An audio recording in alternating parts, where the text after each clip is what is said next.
Good morning, ladies and gents. Welcome to 13th of January. It's Monday morning. And I've just rocked up about 10:30. So it's a bit of a cold, miserable January morning, to be fair. But if you're wondering what that noise is over there, they're doing a load of work on these power lines, the big power lines that are over there. And they've ripped up half the neighbour's field to put some hardcore in to make a landing pad for them to work off. So over the next couple of years, I presume we're going to have quite a bit of noise. So yeah, I'll have to have a send over with a drone with her and see what's actually happening. Anyway, so yeah, it's cold, it's miserable. There's still quite a bit of ice around. We haven't had much snow, to be honest. We've had like a day and then subsequent day that's actually stayed, but not a lot. The horses are all still out, so they're happy away, trying to take rugs off each other. So, right, well, trying to get myself motivated, but what I want to do is focus on being started yet, so I'll try and get her started. There's a lot of brash here from my garden and my parents' garden from over Christmas, but I want to get that out because there's a bit of work to do on that. I don't want to get it done and out my way. So we'll see if this old girl starts up first. So first time since before Christmas, I think. So hopefully. Oh, I've got a flat tire as well, so I need to sort that out. Oh, Perkins engine. It may smoke like a sod, but it starts. Yeah, I better put some wind in said tyre as well. So, happy days. Right, so I've got it in and she's laid on the back. Where do I start? So the reason I bought this a while back was to actually go on the back of her, because I had a few acres of land down the lane. A bit of a pain in the ass to get to. It's like 5 miles away, but it's a bit of a pain in the ass to get to across the main road. And there was about 6 acres down there I was doing, and I thought we'll have some fertiliser on it. This was 8 years ago, so and then the prices of the fertiliser went through the roof like the year after I bought it, so obviously didn't put any fertiliser on, and it basically just sat there. The idea was that if I got some contract work as well, and even on the estate around about, I could use it and try and get the money back out of it, but basically that hasn't happened either. So it's just been a hunk of junk, and it was always sat on the other side of the track. But now, as I was watching Farmer P the other month, and his situation that he's now in with yet another farm. He's having 2 farms.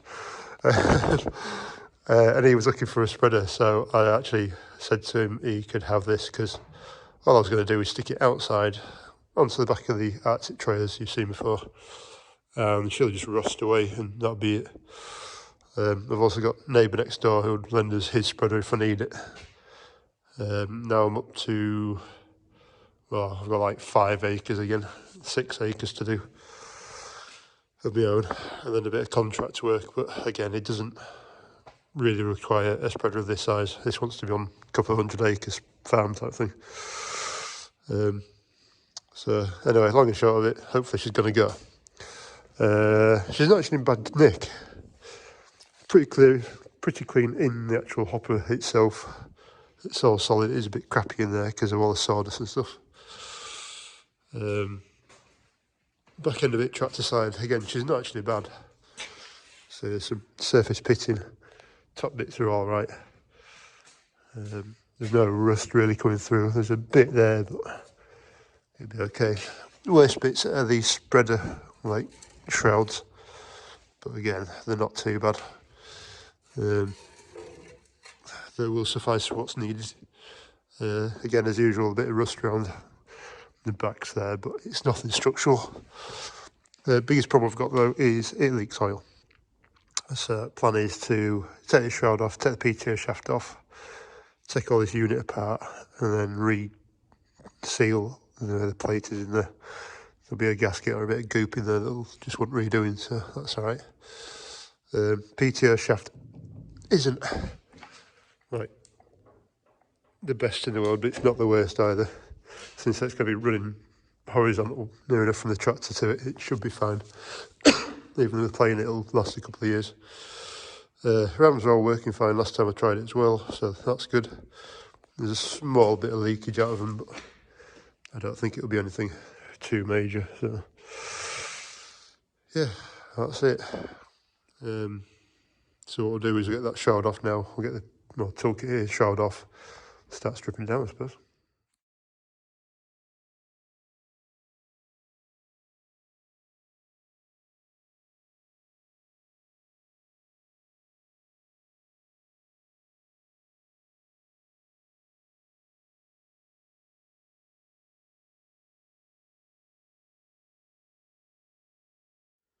Right, Saturday morning, and I'm back playing with this. So it's definitely a learning experience. So this unit is the main input into the gearbox down there. So it sits like that. Ooh, that way around, like that. Inside the gearbox, and then you have your PTO shaft on this bit. That doesn't actually look too bad. To be fair, I think I'll just wash it out with a bit of WD-40 bearings. That quite so dirty, but they don't seem too bad. But what I needed to do to get that out, if you look in there, there's a hex shaft that runs through it, which is this one here. Bring the torch around. So this shaft runs the full length of this machine, which I didn't realise. So I thought to get that out, I'd have to take that plate out, which is basically another set of gears like that. If you look in there. So I thought we'd have to take this gear out, which is basically this plate, which then hopefully will release that bearing there, that cog there. Take that off, slide it all out, be done. But it turns out that this is designed like that, so that the bearing it runs in is actually cast onto it. I don't think you'll see it very well in there because of cameras and lighting, but you might see that bit just through there. So you can see the red bearing carrier, which always holds the cog on. So to get that out, I need to pull the shaft out. So stripped all that down and couldn't get the bolts off this side, so a bit of brute force had to be applied, which isn't very good, but anyway, got that off. Then realised I'd have to pull it out. There is actually a circlip at the end of that tooth. If we go to this, at the end of that cog, if we go back to this end, there it is, in there, that circlip just there, which I had to pull out to release the shaft. They came this end and under this panel, and then drove the shaft that way, which resulted in that coming out that way, and then me having a big hole. So I can't remember if I actually explained it very well, but two reasons why I had to pull this out. One, it was leaking oil past here, which is not very good. It was very, very wet underneath, and anything I put in just disintegrated. And the other thing was, I seem to have had a bolt that didn't look quite right. I don't know what the hell they've done with it, but I was worried that the end of it had broken off in there, which I don't think it has. There is a bit of muck in there, but I think by the time it's run a couple of times and oil's dropped out of it a couple of times, it'll be a lot easier. And to be fair, to drop the oil out, I think I just pull the end plug off, because there's no real great way. I think there's a bung at the other side, but it's not a particularly great idea of a place. It's not really at the bottom, so yeah. So we'll clean that up a little bit. Get that rebolted down, and then we'll have to try and start sealing it back together. I've got the end caps to do as well. And, sorry, a bit snotty still. It doesn't look like somebody's been in before as well, because the ends were sealed up with quite a bit of gunk. So, I just thought it was going to be a 10-minute job, pull that out and be done. But no, not with my jobs. Right, so it looks like I worked out why that bolt is like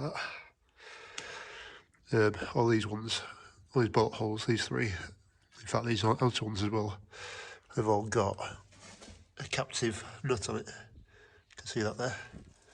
This bottom one doesn't. So that one snapped out at some point. You can see my finger through it. Which is why I put that in there, just to fill the hole. And I'm guessing that's where the oil was actually coming out of, rather than the seal. And this is actually a gasket on here anyway, and they've gunked in the gasket. So we've got to try and work out what to do with that. So I just thought of, we'll get a bolt. Just about fits through there. What I'll do is I'll tap that side out with a tap.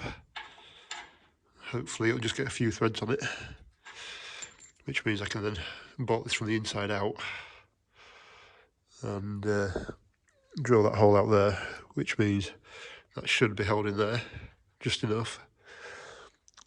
Thread it through that side, and then put a nut. Is actually with that hole. Be a nut on the outside of it rather than having just a bolt through, which is a bit of a pain in the ass. But yeah, I can't really weld on the inside of it, and I don't know how they actually did those nuts. I think they're like a rivet nut, but that's like an M12, so it's a fairly big one. So yeah, joys of somebody else been here before you. Right, you know, I said somebody had been here before. Well, I think I know why. And it's to do with that bent bolt down there. So all it looks like has happened is, get the torch, set up a little bit better, if I can, one-handed. I'm guessing what's happened is that bolt's dropped out and it's run itself into those teeth. If it'll focus properly. So yeah, that's not a bright idea to have. The large cog doesn't look too bad, but that's definitely the worst side of it, and that has chewed them all the way around there.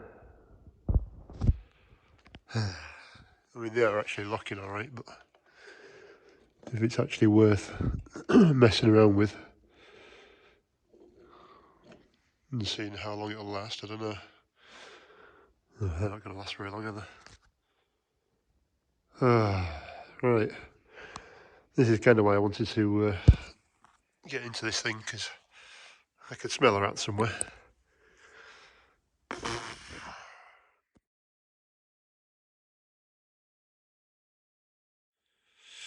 Right, so I've just messaged Ian about the cog that's on the bench there.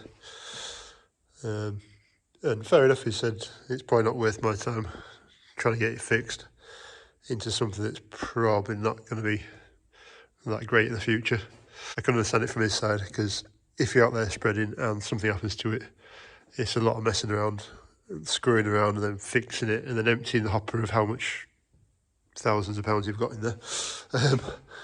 So I can understand it from his side. Somebody like me who's daft enough to actually take this on, I could weld up the teeth on there and make it something like, and then it might run for 10, 20 years. But because I'm coming away from fertiliser, I want to go organic. It looks like this will end up in the bin, to be honest. I'll probably salvage some bits off it, but ultimately scrap, I think. Right, morning ladies and gents, welcome to Saturday morning. Bit of a cold start, and it's the day after the storm of, I can't remember what it's called, has hit Britain and UK. Granted, the guys in Ireland and Scotland and a bit up north from us got a fair pounding. So yeah, I hope everybody's alright. So this morning I want to get this pile of scrap out. because that's where it's heading off. I want that bar out because I think that's the same bar as, oh, it's a hexagonal bar on the cross section of it, so I think that's the same as my tedder. So I'll rip that out because that might be useful at some point, because, well, we all know what the Franken tedder's like. So I also want to get that disc off because it's stainless. And I might have a quick look if there's anything. I was thinking about pulling them rams off as well, but I don't know if I'll bother. Just seeing if there's anything I can salvage off it before it goes in the scrap, which might be useful. To be fair, I might even take those those grills out as well, just because they might come in for something. But yeah, basically having a scrap day, so we'll get rid of that. I'll have a quick search around, and I've got one of these old Rams down here. I had a Ford 2000 which I sold. Well, mate sold to me and I sold it back to him. He scrapped the loader and I got the Rams off it, but I know one of them was junk. And since I scrapped my flail mower, yeah, I've got some Rams anyway, so the crappy ones can go. They might as well go in as well. And just basically have a bit of a tidy up as well. And sort of scrap out that I've got down on the deer park strip where the rest of the gear is, because there's a bit there to go. I'm kind of getting fed up of having stuff that I need to fix. I'm not fixing it, and it's not doing anything because it's not fixed. So anyway, Sanderson's getting warmed up, so we'll get this flipped back over. We'll go get a bin as well. So yeah, fun times. I was saying, so we had such a storm yesterday. It's another nice day now. So yeah, we've come down here with forklift. Obviously it spreads down here. There is a lot of scrap in here from just bits and pieces I've had kicking around. My dad found that, but damn thing don't even like it, so. There's just bits and pieces from working on stuff. A couple of horseshoes, ram from the Ford, or one of the Rams because the other one actually works. And then one of the steps off the MB track that I swapped out. And if you wonder why I swapped it out, it's a bit crusty rusty, and by the time you're bugging around trying to fix it all, well, it's almost, well, I wouldn't say cheaper, it wasn't, but it's a lot easier to just change it out. And at the time I didn't really have any welding facilities like I do now. So anyway, that's down here. There's a few more bits to go in. So if you remember my flail mower, that's my first one. So a couple of chunks of that to go in, roller and rotor. I can't see me ever using them. Be nice to be able to use a roller for something, but it's not big enough. So just bits of odds and sods. Mower plough supposedly sold if he turns up for it.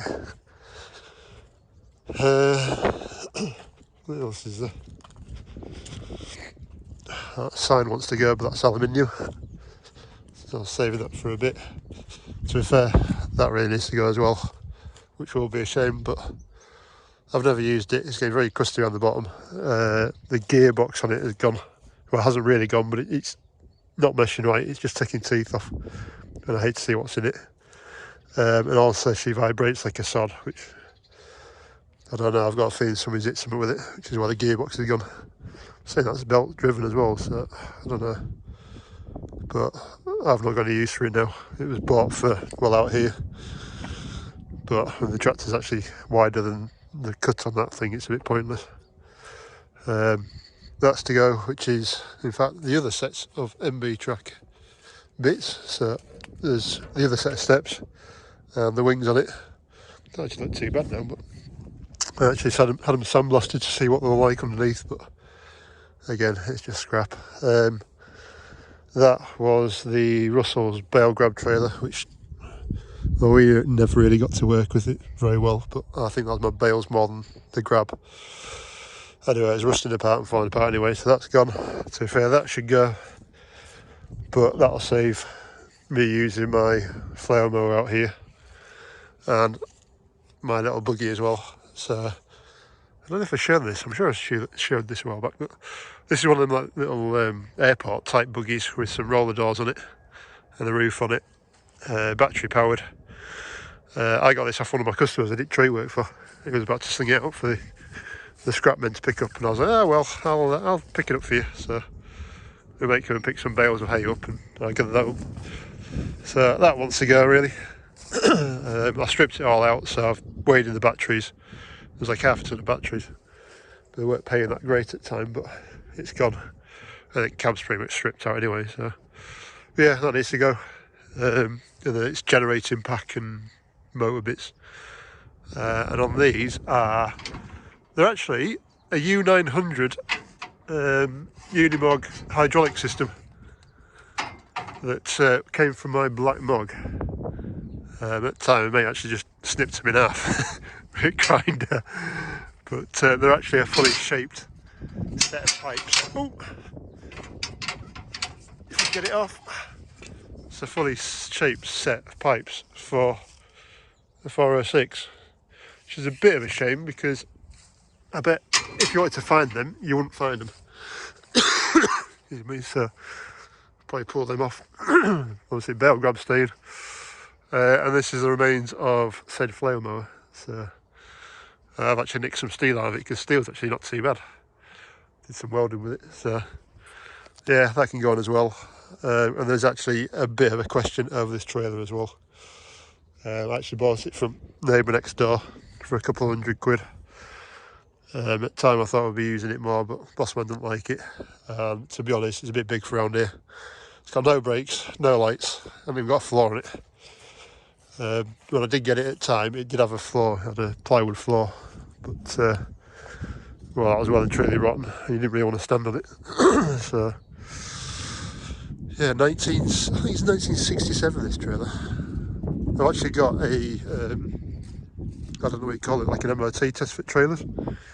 The last owner actually gave it to us. It was the last one he had, he could find of it, and he ran it into the 90s on, is there a Comet traction unit?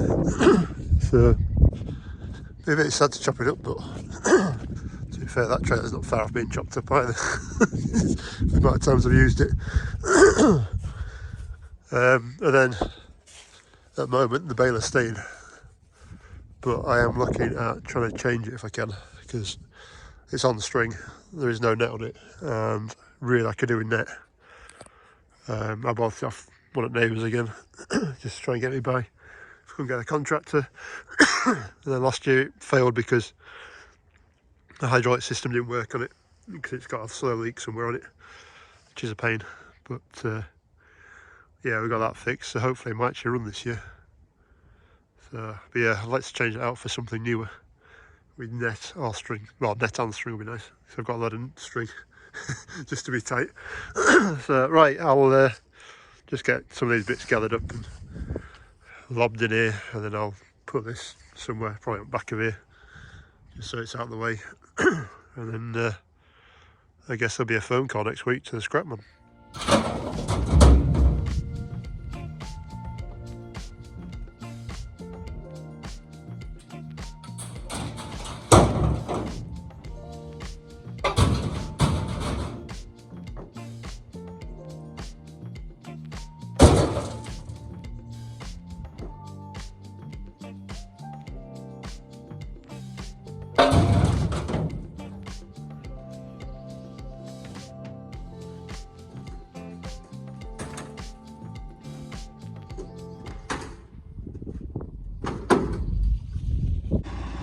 Right, I thought I'd just have a quick look at this carcass of a flail mower before I throw it in the bin.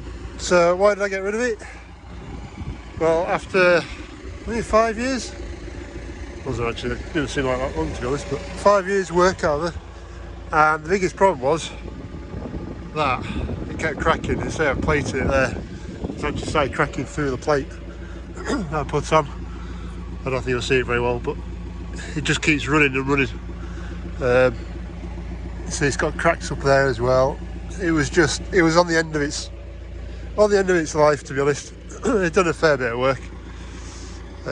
Yeah, if you bought a more expensive one, to be fair, it'd have probably still been going now, but there's a lot of force when they're an offset flail mower on which end of it? Yeah, it'd been that far end. So the reason that broke is because I hit a post when I was flaying and the boys went to field. It must have been left there for years ago and just stuck up that much. But what I did was I caught it, when this is where the roller usually is, I caught it at the back, at the front of the roller, the back of the mower, if that makes sense.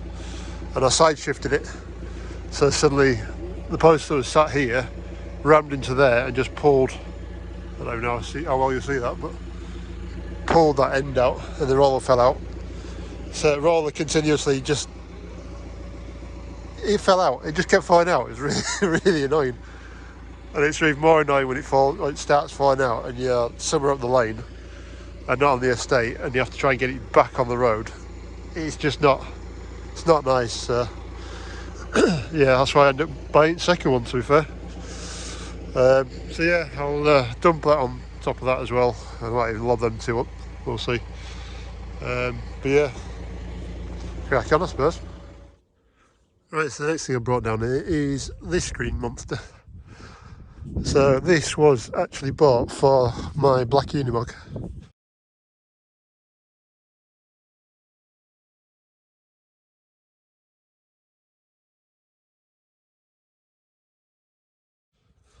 So if you don't know, I used to run a couple of U900 Unimogs in the tree game.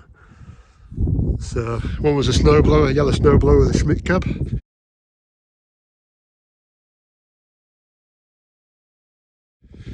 And I'd kind of half converted the Schmidt cab to a chip box, which didn't look very good, but I put linkage and PTO on it. But that was my first mog, and then the second mog my mate sold me, which was another new 900, an early one, I think it was a 63. And this was bought to go on the back of the black mog. I'd bought a chipper for the mog that sat on nicely, and this was supposed to go on the back of it. Then I realised, because the black mog was on oversized tyres, she was a bit of an animal, like, she was on oversized tyres, that the clearance I had between the tyres and the bodywork wasn't going to be enough. So unfortunately that sat in a field for, I think I've had MB for 7 years now, so 7, 8, 9 years. And of course it's just started. You can see the holes in it.